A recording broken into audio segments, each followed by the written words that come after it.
ഇവിടെ രതീഷ് വന്നപ്പോൾ മുതൽ എല്ലാവരും പറയുണ്ടായി ജിൻഡോയെ ഹെൽപ്പ് ചെയ്യുന്നതിന് വേണ്ടി വന്നിരിക്കുവാന്ന്. ശരിയാണ്, നമുക്കും തോന്നിപ്പോവും ഏത് സമയം ഇവർ തമ്മിലല്ലേ അവിടെ ഇരുന്ന സംസാരവും കാര്യങ്ങളും. എന്നാൽ ഇപ്പോൾ ബിഗ് ബോസ് ഹൗസ് ഒരു യുദ്ധക്കളമായി മാറിയപ്പം ജിൻഡോയുടെ ടീമിനെ തോൽപ്പിക്കണം എന്നുള്ള രീതിയിലാണ് ഇവിടെ രതീഷ് വന്നിരിക്കുന്നത്. രതീഷിനെയാണ് ഏൽപ്പിച്ചിരിക്കുന്നത് നോക്കുന്നതിന് വേണ്ടി. അപ്പോൾ ഇന്നലെ സിജുവും രതീഷും കൂടെ ഒരു സംസാരം ഉണ്ടായി.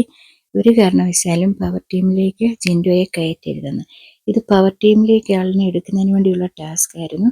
അപ്പം ജിൻഡോയുടെ ടീമിൽ ജിൻഡോയേ ഉള്ളൂ, ബാക്കി 3 പേര് സ്ത്രീകളാണ്. അപ്പം ജിൻഡോയുടെ ടീം പവർ ടീമിലേക്ക് 4 ബോംബുകൾ വിട്ടു എന്ന് പറയുന്നു. അവിടെ രതീഷ് പറയുന്നത് 2 ബോംബേ ഉള്ളെന്ന്. ഇവർ 4 പേരും പറയുന്നുണ്ടില്ല, ഞങ്ങൾ 4 ബോംബാണ് അപ്പുറേക്ക് വിട്ടത്. പക്ഷെ രതീഷ് അത് സമ്മതിക്കത്തില്ല. രതീഷ് പറയുന്നത് ഞാൻ 2 കണ്ടുള്ളൂ, ഞാൻ 2ൻ്റെതേ ഇവിടെ കൂട്ടത്തുള്ളൂ എന്നാണ് പറഞ്ഞിരിക്കുന്നത്. എന്തായാലും കൊള്ളാം. എപ്പോഴും ജിൻഡോയുടെ ടീമിനെയും താഴ്ത്താനാണ് ഇവർ നോക്കുന്നത്. പ്രത്യേകിച്ച് ജിൻഡോ ഏത് ടീമിലുണ്ടോ ആ ടീം തോക്കണമെന്നാണ് മറ്റെല്ലാ അംഗങ്ങളും താല്പര്യപ്പെടുന്നത്. ഇപ്പം രതീഷ് ഇവരുടെ കൂട്ടത്തിൽ തന്നെ കൂടിയിരിക്കുവാണ്.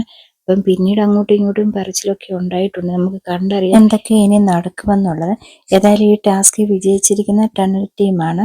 ഡെൻറ്റീം 2ാം സ്ഥാനത്താണ് വന്നിരിക്കുന്നത്. അതുകൊണ്ട് തന്നെ അടുത്ത തവണത്തെ പവർ ടീം ഈ ടണൽ ടീം തന്നെയായിരിക്കും എന്നുള്ളത് തീരുമാനമെടുക്കാവുന്നതുമാണ്.